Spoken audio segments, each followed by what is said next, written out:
ഇന്നലെ രാത്രി 7 മണിക്ക് ചെങ്ങന്നൂർ റെയിൽവേ സ്റ്റേഷനിൽ കയറി രാവിലെ ബാംഗ്ലൂർ എത്തിയിരിക്കുകയാണ്. ഞങ്ങൾ യശ്വന്ത്പൂർ റെയിൽവേ സ്റ്റേഷനിൽ ഇറങ്ങി മെട്രോ സ്റ്റേഷൻ പിടിക്കാനായിട്ട് സ്റ്റേഷൻ പ്ലാറ്റ്ഫോമിൽ നിന്ന് തന്നെ ഒരു വണ്ടി കിട്ടി. അതൊരു പ്രത്യേക വണ്ടിയാണ്, വാഹനമാണ്. പുതിയ സൗകര്യമാണ് ഏർപ്പെടുത്തിയിരിക്കുന്നത്. നമുക്ക് മെട്രോ സ്റ്റേഷൻ്റെ അവിടെ വരെ കൊണ്ടുവിടും. 20 രൂപയുള്ള ഒരു സീറ്റ്.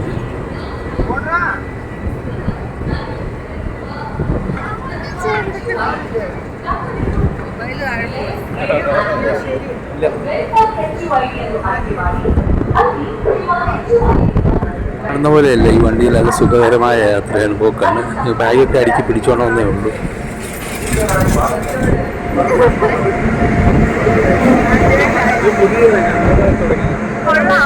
വന്ന ട്രെയിൻ ഈ പ്ലാറ്റ്ഫോമിൽ കണ്ടുകൊണ്ട് നമുക്ക് ഇങ്ങനെ സഞ്ചരിച്ച് യാത്ര ചെയ്ത് പോകാം.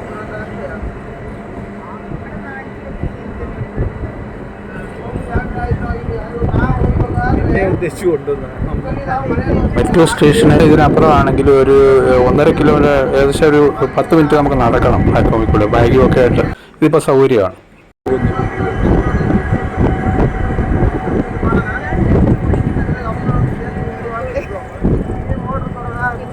ബാംഗ്ലൂർ യശ്വന്ത്പൂർ എന്ന സ്റ്റേഷനിലാണ് നമ്മൾ എത്തിച്ചേർന്നത്. നമ്മൾ ഏകദേശം 1 കിലോമീറ്ററോളം പ്ലാറ്റ്ഫോമിൽ കൂടെ തന്നെ യാത്ര ചെയ്താണ്ട് ഇപ്പുറത്ത് വന്നിരിക്കുകയാണ്. ഇപ്പുറത്തെ പ്ലാറ്റ്ഫോമിൻ്റെ സൈഡിലേക്ക് കയറി ഇങ്ങനെ ആ വണ്ടി, ഞങ്ങൾ കയറിയ വാഹനം ഇങ്ങനെ ഞങ്ങളെ കൊണ്ട് ഇങ്ങനെ പോവാണ്. ഏകദേശം മെട്രോ സ്റ്റേഷന് അടുത്ത് വരെ ചെല്ലണം. ഇതൊക്കെ എന്ത് സൗകര്യമല്ലേ! ഇതൊക്കെ നമ്മുടെ നാട്ടിലൊക്കെ ഉടനെ ആവുമായിരിക്കും. കാരണം പോർട്ടർമാരുടെ പണിയൊക്കെ കുറയും. പിന്നെ പോർട്ടർമാരൊന്നും അധികം ഇപ്പോൾ ഇല്ല, കാണാനില്ല സ്റ്റേഷനുകളിലൊന്നും. എല്ലാവരും മറ്റ് തൊഴിലിലേക്കൊക്കെ കയറിയെന്ന് തോന്നുന്നു. ഇതൊക്കെ നമുക്ക് ആവശ്യമുള്ള കാര്യങ്ങളാണ്. എല്ലാ സ്റ്റേഷനിലും കാല് വയ്യാത്തവരും ബാഗും എടുത്ത് നടക്കാനും ബുദ്ധിമുട്ട്, വെയിറ്റ് ചെയ്യണം, ഇതൊന്നും ഒക്കെ ഒഴിവാക്കാം. വാഹനം അവിടെ റെഡിയായി നിൽപ്പുണ്ടായിരുന്നു.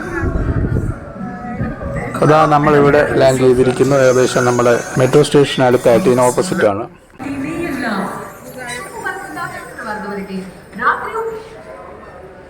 അല്ലോ, ഇതാണ് നമ്മൾ കയറിയ വാഹനം. ഒരു ഓട്ടോറിക്ഷയുടെ ഒരു മോഡലാണെങ്കിലും അതിൽ കൂടുതൽ നമുക്ക് സാധനവും കയറ്റുമൊക്കെ കയറ്റാം.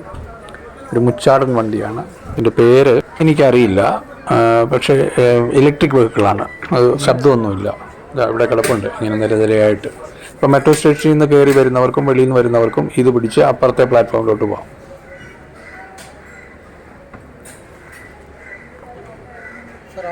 Thank you. ഞങ്ങളുടെ ഷെയർ 60 രൂപയെ നമ്മൾ കൊടുത്തുള്ളൂ. കാരണം ബാഗും ഒക്കെ ഉണ്ട്. എന്നിട്ടൂടെ 60 രൂപ.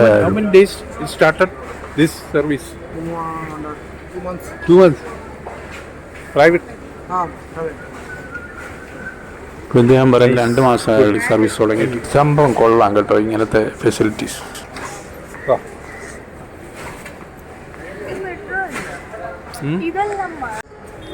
ഇവിടെ വെളിയിലോട്ട് നോക്കിയാൽ, നമ്മൾ ഈ ടിക്കറ്റ് കൗണ്ടറിൻ്റെ ഒക്കെ വെളിയിൽ പ്രധാന സ്റ്റേഷൻ്റെ ഇപ്പുറത്തോട്ട് നോക്കിക്കഴിഞ്ഞാൽ മെട്രോ സ്റ്റേഷൻ അതുവരെ കാണുന്നത് തൊട്ടടുത്ത് തന്നെയാണ്. ധാരാളം വാഹനങ്ങളൊക്കെ വെളിയിൽ കിടക്കുന്ന ഓട്ടോറിക്ഷകളൊക്കെ കാണാം. അതിൻ്റെ മെട്രോ സ്റ്റേഷൻ്റെ വ്യൂ ആണ് ഈ കാണുന്നത്. Yeshwantpur metro station. ഇവിടുന്ന് ഞങ്ങൾ മെട്രോ സ്റ്റേഷൻ പിടിച്ചാൽ നമുക്കൊരു ഏകദേശം ഒരു 3/4 മണിക്കൂർ 2 സ്റ്റേഷൻ മാറിക്കയറണം. മെട്രോയിൽ തന്നെ നമ്മൾ സ്ഥലത്തെത്തും. നമുക്ക് മഹാദേവ്പുര എന്ന് പറയുന്ന വൈറ്റ് ഫീൽഡ് റോഡിലാണ് പോകേണ്ടത്. എന്തെങ്കിലും ആഹാരം കഴിക്കാമെന്ന് വെച്ച് ബ്രേക്ക്ഫാസ്റ്റ് ശരിയായില്ല ട്രെയിനിൽ. അപ്പോൾ ഇവിടെ നോക്കുമ്പോൾ IRCTCയുടെ നല്ലൊരു കൗണ്ടർ, നല്ലൊരു ജൻ ആഹാർ എന്ന് പറഞ്ഞ്. അപ്പം റെയിൽവേ സർവീസ് തന്നെ ആയതുകൊണ്ട് പ്രൈവറ്റ് ഏജൻസി ആണെങ്കിലും അവിടെ നിന്ന് കഴിക്കാമെന്ന് വിചാരിച്ചു. നീറ്റ് ആൻഡ് ക്ലീനായിട്ട് തോന്നി. ഒത്തിരി സാധനങ്ങളൊക്കെ ഇരിപ്പുണ്ട്.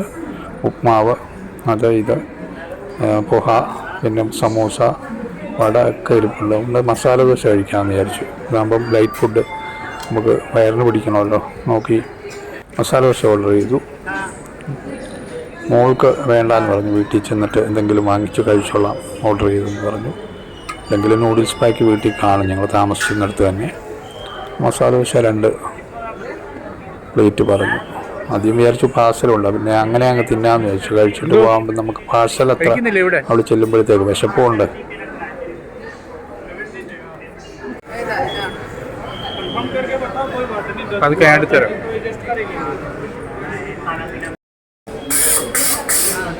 നല്ല ചൂട് മസാല ദോശ കഴിച്ചിട്ട് ഇവിടുന്ന് മെട്രോ സ്റ്റേഷൻ പിടിച്ച് പോകാമെന്ന് വിചാരിക്കുന്നു.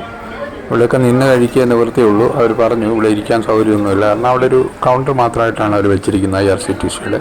അതിൽ നല്ല സൗകര്യമാണ്, കുഴപ്പമില്ല. ഇവിടെ നിന്ന് കഴിച്ചാൽ മതി, അല്പം കഴിച്ചിട്ട് പോകാം എന്ന് വിചാരിക്കുന്നു. मिलेगा चाय दो ना।